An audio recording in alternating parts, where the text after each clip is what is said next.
بسم اللہ الرحمن الرحیم۔ السلام علیکم ناظرین، امید کرتی ہوں کہ آپ سب خیر و عافیت سے ہوں گے۔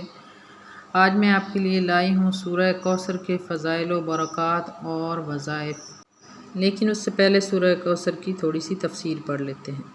کوثر کا لفظ جو قرآن پاک میں جس طرح سے استعمال کیا گیا ہے، اس کا پورا مفہوم ہماری زبان تو درکنار، شاید دنیا کی کسی بھی زبان میں بھی ایک لفظ سے ادا نہیں کیا جا سکتا۔ یہ کثرت سے مبالغہ کا صیغہ ہے، جس کے لغوی معنی تو بے انتہا کثرت کے ہیں، مگر جس موقع پر اس لفظ کو استعمال کیا گیا ہے اس میں محض کثرت کا نہیں بلکہ خیر اور بھلائی اور نعمتوں کی کثرت اور ایسی کثرت کا مفہوم نکلتا ہے جو افراط اور فراوانی کی حد کو پہنچی ہوئی ہو، اور اس سے مراد کسی ایک خیر یا بھلائی یا نعمت کی نہیں بلکہ بے شمار بھلائیوں اور نعمتوں کی کثرت ہے۔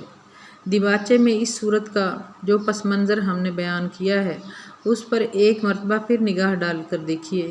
حالات وہ تھے جب دشمن یہ سمجھ رہے تھے کہ محمد رسول اللہ صلی اللہ علیہ وآلہ وسلم ہر حیثیت سے خدا نخواستہ تباہ ہو چکے ہیں، قوم سے کٹ کر بے یار و مددگار رہ گئے، تجارت برباد ہو گئی، اولاد نرینہ تھی جس سے ان کا نام آگے چل سکتا تھا وہ بھی وفات پا گئی۔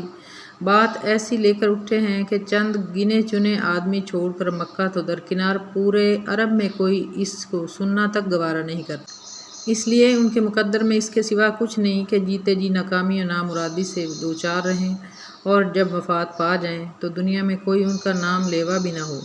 اس حالت میں جب اللہ تعالیٰ کی طرف سے یہ فرمایا گیا کہ ہم نے تمہیں کوثر عطا کر دیا، تو اس سے خود بخود یہ مطلب نکلتا ہے کہ تمہارے مخالف بے وقوف تو یہ سمجھ رہے ہیں کہ تم برباد ہو گئے ہو، اور نبوت سے پہلے جو نعمتیں تمہیں حاصل تھیں وہ بھی تم سے چھن گئی ہیں، لیکن حقیقت یہ ہے کہ ہم نے تمہیں بے انتہا خیر اور بے شمار نعمتوں سے نواز دیا ہے۔ اس میں اخلاق کی وہ بے نظیر خوبیاں بھی شامل ہیں جو حضور نبی کریم صلی اللہ علیہ وآلہ وسلم کو بخشی گئیں۔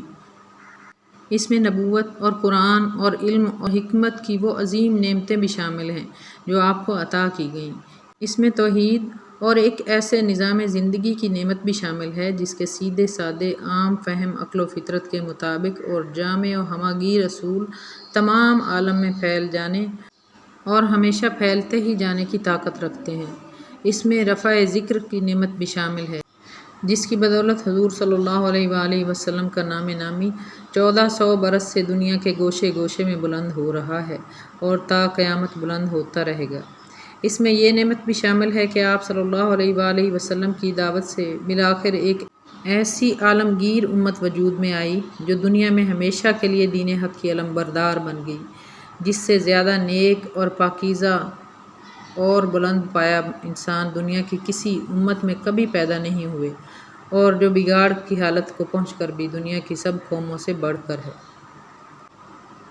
سورہ کوثر کی فضیلت اور وظائف احادیث کی روشنی میں حضرت انس بن مالک رضی اللہ تعالیٰ عنہ کہتے ہیں کہ رسول اللہ صلی اللہ علیہ وآلہ وسلم نے فرمایا، ابھی ابھی مجھ پر ایک سورت نازل ہوئی ہے۔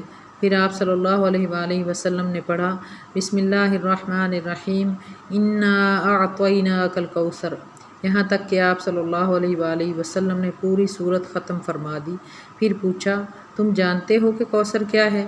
لوگوں نے کہا، اللہ اور اس کے رسول صلی اللہ علیہ وآلہ وسلم اس کو زیادہ جانتے ہیں۔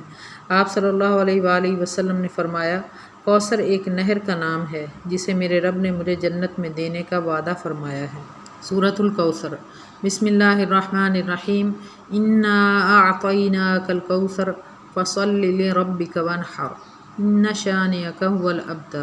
ترجمہ: شروع اللہ کا نام لے کر جو بڑا مہربان نہایت رحم کرنے والا ہے۔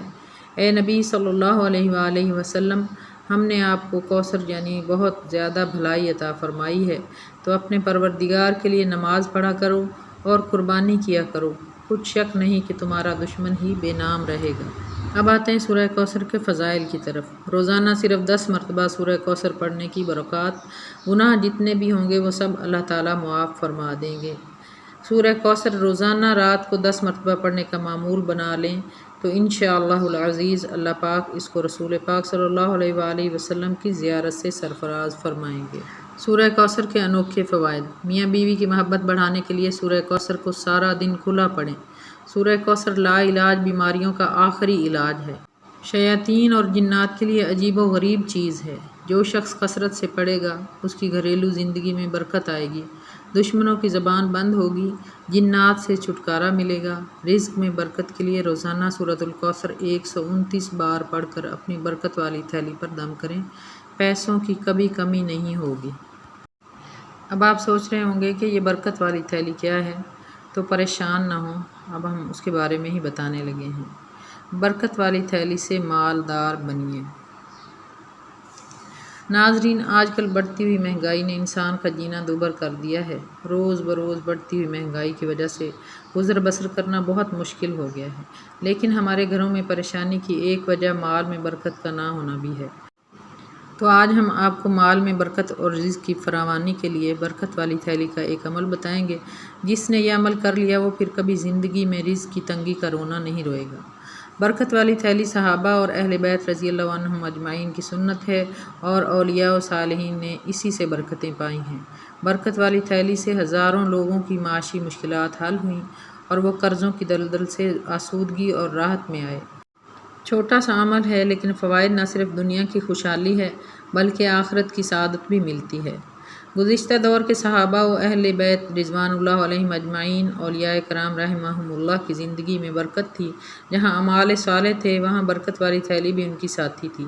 برکت والی تھیلی مفلس، غریب، نادار، تنگ دست اور قرضوں میں ڈوبے ہوئوں کے لیے ایک انمول تحفہ اور خزانہ ہے۔ تو ناظرین، کرنا آپ نے یہ ہے کہ کوئی ایک کپڑے کی تھیلی یا پرس جس میں آپ رقم رکھتے ہیں وہ لے لیں اور روزانہ 129 دفعہ صبح و شام سورہ کوثر ما تسمیہ پڑھ کر اسی تھیلی پر دم کریں۔ یہ عمل آپ دن میں ایک بار بھی کر سکتے ہیں، یعنی صبح و شام کے بجائے سورہ کوثر ما تسمیہ 129 دفعہ صرف صبح یا صرف شام کو بھی پڑھ سکتے ہیں، لیکن اگر 2 بار کریں گے یعنی صبح و شام کریں گے تو نفع زیادہ ہوگا۔ اس کے علاوہ جب بھی اس تھیلی میں رقم رکھیں یا نکالیں تو 1 دفعہ تسمیہ کے ساتھ سورہ کوثر پڑھ لیں۔ انشاءاللہ کبھی برکت اور رقم ختم نہیں ہوگی۔ اگر تمام عمر کا معمول بنا لیں تو پھر کمال دیکھیں۔